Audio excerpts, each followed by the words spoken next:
Welcome, dear ones, to another soul-nourishing episode of Spiritual Midwife. I'm your host, Arrien, and as always, I am deeply grateful you're here walking this sacred path with me. Over the past few weeks, we've been travelling through the timeless wisdom of the Fourfold Way by actualise Arrien, a guidebook that helps us remember how to live life in balance, authenticity, and purpose. We've already walked the path of the warrior, learning to show up and choose truth. We've softened into the healer, learning to feel what has heart and meaning. And now we're entering the luminous and courageous space of the visionary. So today I invite you to settle in, maybe even light a candle, take a deep breath and come back to yourself, because this episode is about the power of clear seeing, truth speaking, and soulful expansion.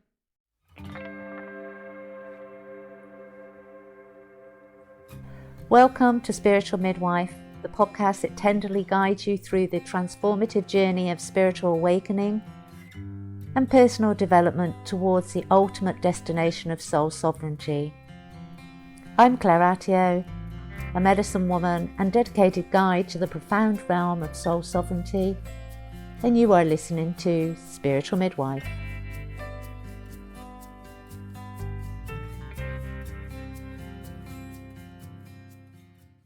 So what is the way of the visionary? In Angeli's work, the visionary archetype teaches us this: tell the truth without blame or judgment. And it sounds really simple, but it does ask a great deal of us. The visionary within you is the one who sees clearly, not just with eyes, but with the soul. It is the aspect of you that intuits, imagines, dreams, and speaks truth into the world. It's not just for artists or leaders. The visionary lives in all of us. It's how we envision our future, hold a vision for healing, and create lives aligned with our soul. But to walk the way of the visionary, we must cultivate two core virtues: clarity and compassionate communication. Let's begin this exploration with clarity. Clarity means seeing life, ourselves, and others as they truly are, not as we wish them to be. This requires the courage to look at the shadow, to face our projections, and to sit with uncomfortable truths. We often avoid clarity because it asks us to change, to let go, to grow. But clarity is a gift, because from it everything else flows. Ask yourself, where am I not seeing clearly? Am I romanticizing someone or something? Where am I allowing fear to cloud my vision? The visionary invites us to clear the fog, to sit in stillness, and to see with the heart, where truth resides and ego recedes. One beautiful practice for this is silent reflection. Take 5 minutes each day, sit in stillness, breathe, and ask, what am I not seeing clearly right now? And then to wait for the answer and to trust it. And the visionary looks different for everyone. Being a visionary doesn't always mean being a leader in the traditional sense. It could be the artist who paints messages from the collective unconscious, or the mother who envisions a better world for her child and raises them accordingly. The gardener who sees the divine order in nature and nourishes it with devotion. The teacher who shares new ways of thinking with compassion. Or even the activist who dares to speak against injustice with heart-led clarity. Your visionary self is your intuitive self, your truth teller, your future caller. You may already be walking the way of the visionary without even knowing it. You may be speaking hard truths to loved ones with kindness. You may be leading quietly in your community. You may be designing a future rooted in soul and sovereignty. The second part is compassionate communication, truth without blame. And this part is vital. The visionary doesn't just see clearly, they also communicate with emotional maturity and integrity. Telling the truth doesn't mean cutting others with our words. It means being rooted in compassion, even as we honour our voice.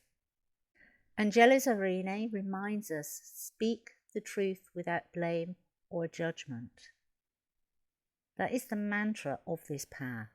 Speak the truth without blame or judgment.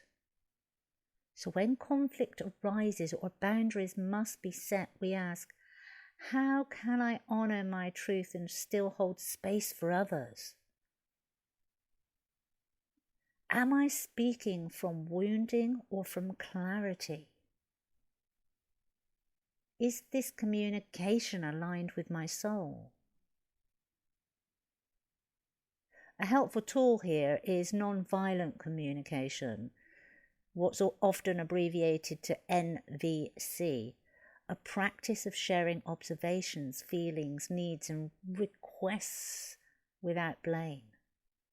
For example, instead of saying, "You never listen to me," try, "When I speak and feel unheard, I feel hurt."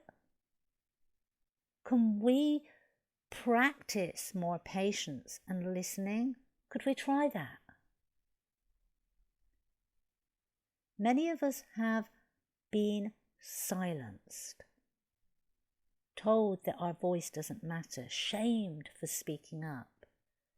And these leave deep wounds, especially for intuitive and empathetic souls.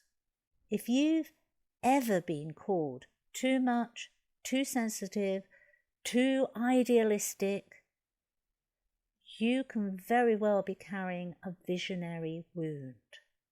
And healing this means reclaiming your voice, your imagination, your truth. It means remembering your vision is valid, and the world needs that. A few transformative tools to help you embody and actualize the way of the visionary are vision mapping. Create a visual or a written map of what you feel called to bring into the world. And this isn't about goals, it's about soul direction. What do I want to create this year? How do I want to feel? What am I ready to speak? And these are really good questions, and to devise a map, something that could help you devise that map is the labyrinth, and following the labyrinth, if it's on paper, with your finger, just allowing yourself to follow the labyrinth around whilst asking those questions. And again, wait for the answers.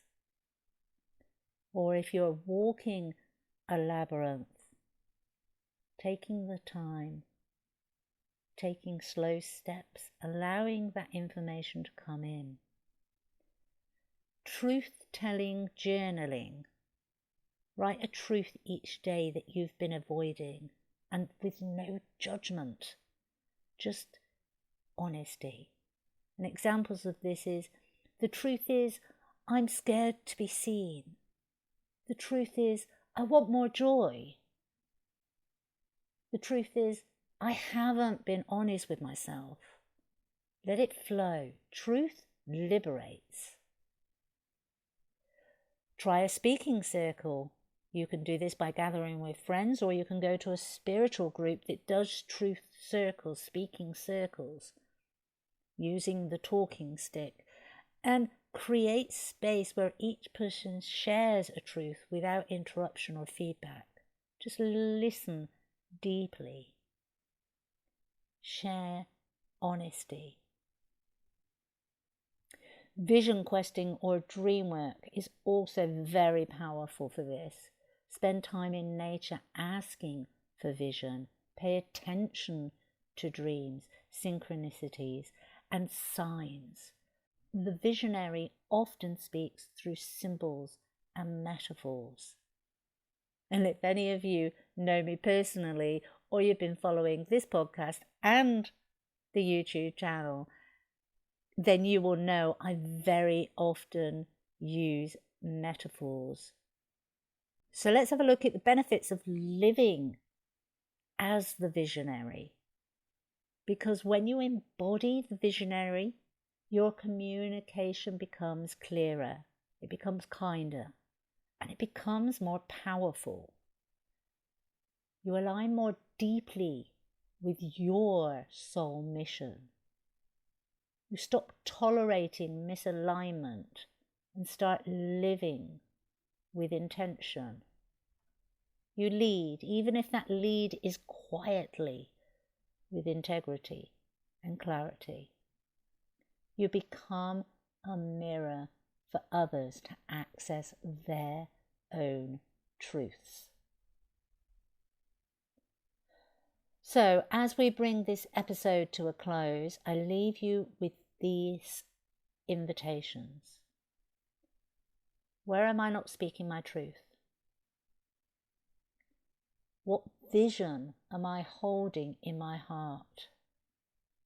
What parts of me are ready to be seen, heard, and expressed? And above all, what is the truth I most need to speak to myself, to another, and how can I do so with love? The way of the visionary is a path of truth, clarity, and sacred responsibility. It is not easy, but it is necessary if we are to create lives and a world rooted in soul. Thank you for being here. Thank you for holding your vision. And thank you for daring to speak your truth, not with blame, but with love. In our next episode of this series, we'll explore the way of the teacher, the one who walks their talk and shares their wisdom with humility and grace. Until then, keep walking gently, keep listening, keep dreaming, and always, always trust your voice. You have been listening to Spiritual Midwife, signing off for now.